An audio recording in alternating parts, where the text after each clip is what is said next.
네, 미국 식품의약국 FDA 자문위원회는 화이자의 코로나19 백신에 대한 긴급 사용 승인을 권고했습니다. 하지만 미국의 코로나19는 이미 하루 사망자가 3,000명을 넘어 사상 최다를 기록하는 등 암울한 상황입니다. 밤사이 들어온 글로벌 뉴스 김지수 기자와 살펴보겠습니다. 어서 오십시오. 안녕하세요. 네, 미국에서 코로나19 백신 접종 이제 초읽기에 들어가는 상태인데 현재 상황 자세히 정리해 주시죠. 네, 이제 미 식품의약국 FDA 자문위원회는 현지 시간 10일 화이자가 개발한 코로나19 백신의 긴급 사용 승인을 권고했습니다.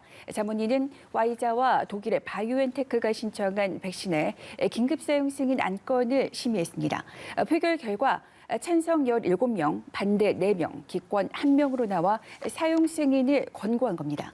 FDA는 권고를 토대로 현지 시간 10일이나 11일에 긴급 사용을 승인할 것으로 보입니다. FDA는 백신의 배포를 허용할 수 있지만 실제 접종을 하려면 질병통제예방센터 CDC의 자문위원회 권고 결정이 추가로 있어야 합니다. CDC 권고를 위한 투표가 오는 13일 이뤄질 것이란 전망이 나오고 있습니다. 이런 점들을 고려하면 다음 주 안에 백신 접종이 이뤄질 것으로 보입니다. 오는 17일에는 제약사 모더나가 신청한 백신에 대한 긴급 사용 승인 안건을 심사하는 FDA 자문위원회 회의가 예정된 상태입니다.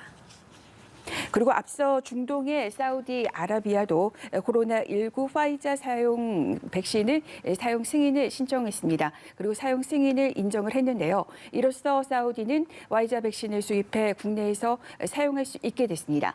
화이자 백신 사용을 승인한 곳은 영국, 바레인, 캐나다에 이어서 사우디가 세계에서 4번째 나라가 됐습니다. 네, 세계 각 나라들의 코로나19 백신 사용 승인이 이어지고 있습니다. 미국에서도 사용 승인이 임박했지만 코로나19로 인한 하루 사망자가 3,000명을 넘어섰다고요? 네, 이제 9일 하루 미국에서 코로나19로 숨진 사람은 3,100여 명으로 처음으로 3,000명을 넘어섰습니다. 이에 대해 CNN은 9.11 테러로 숨진 2,977명보다 더 많은 규모라고 보도했습니다. 입원 환자도 또다시 최고를 기록했습니다. 코로나19로 입원한 확진자는 10만 6천 명이었습니다. CNN은 지난주 최소 200개 병원에서 중환자실이 포화 상태에 도달했고 3분의 1에서는 중환자실 점유율이 90%를 넘긴 것으로 나타났다고 보도했습니다. 9일에는 미국에서 신규 확진자가 22만 1,000명이나 나왔습니다. 지난 4일에 22만 7천 명에 이어 두 번째로 많은 겁니다. 신규 확진자의 가파른 확산세는 앞으로 입원 환자나 하루 사망자가 더 늘어날 것을 예고하고 있습니다. 이렇게 상황이 날로 심각해져 가는데 미국 국무부가 8일에 200명의 외교 사절단 등을 초청해 대통령 영빈관인 블레어 하우스에서 연말 파티를 열어서 논란이 되고 있습니다. 행사장에는 음료를 마실 수 있는 공간이 마련됐고 음료를 마시기 위해 마스크를 벗은 참석자들도 있습니다. 특히 워싱턴 포스트는 국무부가 블레어 하우스에서 코로나19 확진자가 발생했다는 보건당국의 이메일을 행사 전날 받았다고 지적했습니다. 앞서 유럽연합 EU 내 의약품과 백신의 평가와 승인을 담당하는 유럽의약품청이 사이버 공격을 당했다는 소식을 전해드렸었는데요. 유럽의약품청은 최근 2주간 발생한 사이버 공격으로 코로나19 평가 작업이 지장을 받지는 않았다고 밝혔습니다. 유럽의약품청은 코로나19 백신 승인 절차도 맡고 있어 사이버 공격으로 영향을 받지 않았을까 하는 우려가 제기됐습니다. 코로나19 발생 상황을 살펴보면 전 세계에서 발생한 신규 확진자는 64만여 명입니다. 월드오미터 기준 전 세계 누적 확진자는 7천만 명을 넘어섰고 누적 사망자는 158만 명을 넘어섰습니다. 네, 그리고 이번에는 미국 정치권 소식인데 트럼프 대통령은 임기 동안 이스라엘과 아랍 국가들의 그 관계 개선에 힘을 써왔는데 이게 결국에는 이란을 압박하기 위해서인 것인데 이번에는 모로코가 이스라엘과의 관계 정상화에 합의했다면서요? 네, 이제 북아프리카의 아랍 국가인 모로코가 미국의 중재로 유대교가 주류인 이스라엘과 관계 정상화에 합의했습니다. 트럼프 대통령은 이스라엘과 모로코가 외교 관계를 완전히 정상화하는 합의를 했다며 중동 평화를 위한 거대한 돌파구가 마련됐다고 말했습니다. 트럼프 대통령의 중재로 이스라엘과 관계 정상화에 합의한 국가는 지난 8월 이후 아랍에미리트, 바레인, 수단에 이어 이번에 모로코가 네 번째입니다. 트럼프 행정부가 이스라엘과 아랍 국가들의 관계 개선에 공을 들이는 건 이슬람 시아파의 맹주인 이란을 압박하려는 의도가 큰 것으로 분석됩니다. 이스라엘과 아랍 국가들이 공동의 적으로 인식하는 이란에 맞서기 위해 손을 잡음으로써 중동에서 반이란 전선이 확대되는 형국입니다. 아랍권 이슬람 국가들은 대체로 팔레스타인 분쟁 등을 이유로 이스라엘과 오랫동안 적대 관계를 유지해왔습니다. 네, 트럼프 행정부가 중재를 하고 있는 국가들도 있고 또 반면에 제재를 계속 가하고 있는 국가들도 있습니다. 임기 말인데도 불구하고 중국과 북한, 러시아 등에 대해서 계속해서 제재를 가하고 있는데 특히나 세계 인권의 날인 10일에는 인권 침해를 이유로 무더기 제재를 가했다고요? 네, 이제 폼페이오 미 국무장관은 중국과 자메이카, 엘살바도르 인사 10여 명과 그 직계 가족에 대한 제재를 발표했습니다. 제재 이유를 심각한 인권 침해라고 밝혔는데요.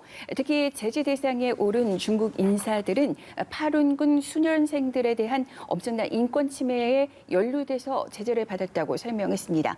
미 재무부도 러시아의 무슬림 중심지인 체첸 자치공화국의 수장과 러시아, 예멘, IT의 인권 유린 혐의자들을 제재 대상에 올린다고 밝혔습니다. 앞서 미 재무부는 홍콩 야당 의원들의 자격 박탈 조치에 대응해서 중국 공산당 핵심 간부들을 제재하고 이들의 미국 방문과 미국 내 자산을 동결시켰습니다.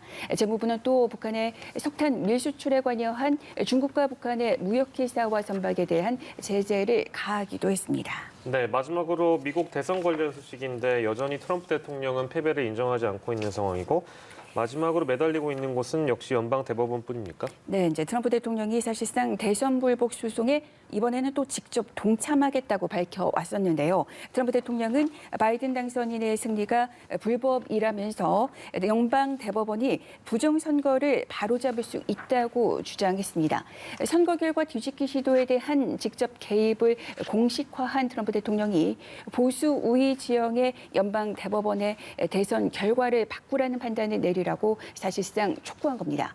공화당이 장악한 주의 법무부 장관들은 텍사스 주가 제기한 펜실베이니아를 비롯한 4개 경합주 대선 결과 무효 소송을 지지하고 있습니다.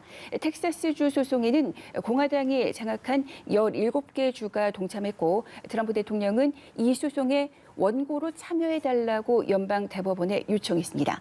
하지만 이미 미국 50개 주 전체와 워싱턴 DC는 선거 결과를 인증한 상태입니다.